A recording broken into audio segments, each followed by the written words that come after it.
فاسرعوا بها. وقال النبي صلى الله عليه وسلم من عمل عملا ليس عليه امرنا فهو رد.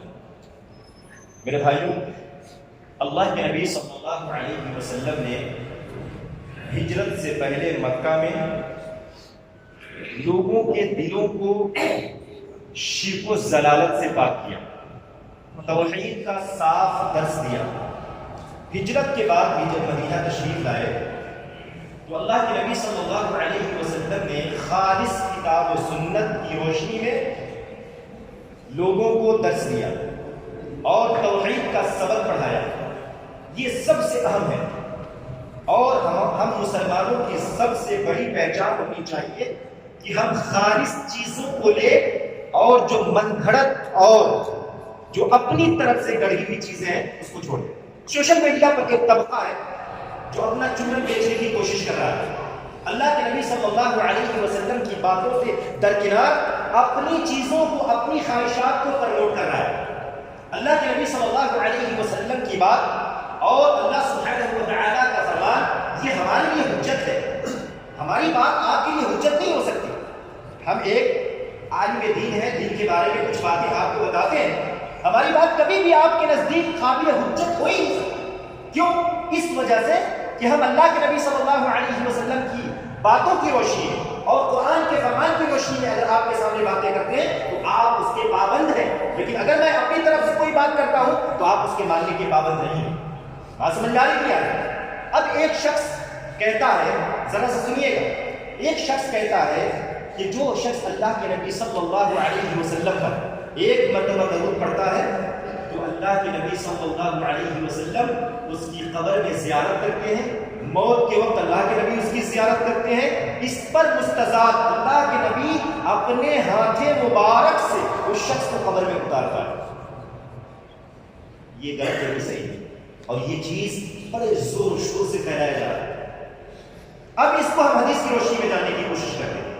اللہ کے نبی صلی اللہ علیہ وسلم کا فرمان ہے، مسلم کی روایت ہے، من صلی علیہ صلاۃ صلی اللہ علیہ وسلم، جو میرے اوپر ایک مرتبہ درود پڑھے گا اللہ سبحانہ و تعالیٰ اس کے اوپر 10 رحمتیں نازل فرمائے گا۔ ہم درود پڑھنے کے خلاف نہیں ہیں، ہم تو آپ کو بتاتے ہیں ہر درس کے اندر کہ نبی سے محبت کرنے والا آدمی ہر لمحہ درود پڑھے گا، نبی سے محبت کرنے والا آدمی ہر سیکنڈ اللہ کے نبی پر درود پڑھنے کی کوشش کرے گا، چلتے پھرتے اٹھتے بیٹھتے اللہ کے نبی صلی اللہ علیہ وسلم پر درود و سلام کا نذرانہ پیش کرے گا۔ لیکن اس کا مطلب یہ نہیں ہوتا ہے کہ آپ غلط چیزوں کو لوگوں کے اندر پروموٹ کریں اور بزرگان دین کے نام پر اپنا چنن بیچنے کی کوشش کریں۔ آپ یہ بتائیں، جو شخص نبی کی باتوں کو توڑ مروڑ کر اپنے بزرگان دین کی طرف پیش کرتے ہیں اس کا حشر کیا ہوگا؟ اللہ کے نبی صلی اللہ علیہ وسلم نے فرمایا، اللہ کے نبی کا فرمان ہے، جس شخص نے من کذب علی متعمدا فلیتبوأ مقعدہ من النار، جو شخص میری طرف غلط چیزوں کو نسبت دیتا ہے، غلط باتوں کو نسبت دیتا ہے، وہ اپنا ٹھکانہ جہنم بنائے۔ میرے بھائیوں، نبی سے بڑھ کر اس دنیا کے اندر کوئی نہیں، نبی سے بڑھ کر اس دنیا کے اندر نہ ہم ہے نہ آپ ہے، نہ دنیا کے اندر کوئی ہستی۔ اسی لیے میرے بھائیوں، نبی کریم صلی اللہ علیہ وسلم کی بات پتھر کی لکیر ہے۔ اس کے علاوہ جو بزرگان دین نے فرمایا کہ جو شخص ایک مرتبہ درود پڑھے گا اللہ سبحانہ و تعالی اس کے اوپر پتہ نہیں کیا کرے گا، ادھر سے قبر کے اندر اللہ کے نبی کی زیارت ہوگی، پتہ نہیں بزرگان دین ان کو جنت میں داخل کر دیں گے۔ یہ سب ساری باتیں من گھڑت ہے اور لوگوں نے اپنے طور پر بنایا ہوا ہے۔ ایک اور حدیث آتی ہے، جمعہ کا روز ہفتوں میں سب سے بہتر دن ہے کہ نہیں؟ اس روز اللہ کے نبی پر زیادہ سے زیادہ درود پڑھو۔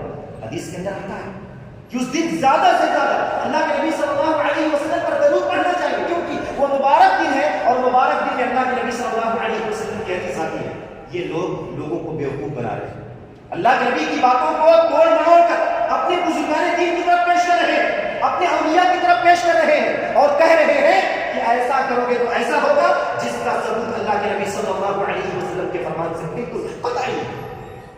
میرے بھائیوں، اللہ تبارک و تعالیٰ سے محبت، نبی کریم صلی اللہ علیہ وسلم سے محبت کے بغیر کوئی مسلمان نہیں ہے۔ اگر محبت ہے تو پھر آئیے اللہ کے نبی صلی اللہ علیہ وسلم کی اطاعت کریں، ان کی اتباع کریں اور ان کے بتائے ہوئے فرمودات کے مطابق اپنی بقیہ زندگی کو گزاریں۔ اس کے بعد اللہ اللہ کے نبی کی باتوں کے مطابق ہمیں زندگی گزارنی پڑے گی، اللہ تبارک و تعالیٰ کے فرمان کے مطابق ہمیں زندگی گزارنی پڑے گی۔ اللہ تعالیٰ قرآن مجید میں کہتا ہے قل ان کنتم تحبون اللہ فاتبعونی یحببکم اللہ ویغفر لکم ذنوبکم واللہ غفور رحیم۔ اے نبی کریم صلی اللہ علیہ وسلم، آپ لوگوں کو بتا دیجئے کہ اگر تم اللہ سے محبت کرتے ہو تو مجھ سے میری اتباع کرو، یعنی کس کی؟ نبی کریم صلی اللہ علیہ وسلم۔ یعنی اللہ تعالیٰ نے اپنی محبت کو نبی کی اتباع سے جوڑا ہے۔ بات سمجھ میں آ رہی نہیں آ رہی ہے؟ یعنی اللہ تعالیٰ نے اپنی محبت کو نبی کی اتباع سے جوڑا ہے، یعنی جو اللہ کی محبت کو پانا چاہتا ہے اس کے لیے لازم ہے، واجب ہے، فرض ہے کہ اللہ کے نبی صلی اللہ علیہ وسلم کی اتباع کرے، ورنہ اللہ کی محبت نہیں پا سکے گا۔ اگر آپ چاہتے ہیں کہ اللہ آپ کے گناہوں کو بخش دے تو صرف اللہ کے نبی صلی اللہ علیہ وسلم کی اتباع کریں۔ اگر آپ چاہتے ہیں کہ اللہ تعالیٰ آپ کے سیئات کو بخش دے تو آپ کے لیے ضروری ہے کہ اللہ کے نبی صلی اللہ علیہ وسلم کی اتباع کریں۔ اس دنیا کے اندر کوئی بھی ہستی قابل حجت نہیں ہے۔ اللہ کے نبی صلی اللہ علیہ وسلم نے فرمایا فعلیکم بسنتی وسنت الخلفاء الراشدین المہدیین۔ اللہ کے نبی نے فرمایا کہ میری سنت کو لازم پکڑنا اور میرے بعد خلفاء راشدین کی سنت کو لازم پکڑنا۔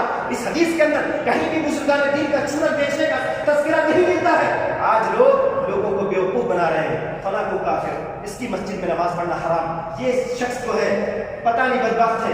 ہم تو ایسے الفاظ بھی نہیں استعمال کر سکتے دعوت کے کام میں جو الفاظ وہ لوگ مسلمانوں کے خلاف بنتے ہیں، اپنے آپ کو مسلمان ثابت کرنا شروع کرتے ہیں، دوسروں کو کافر بنا دیتے ہیں، دوسروں کو کہتے ہیں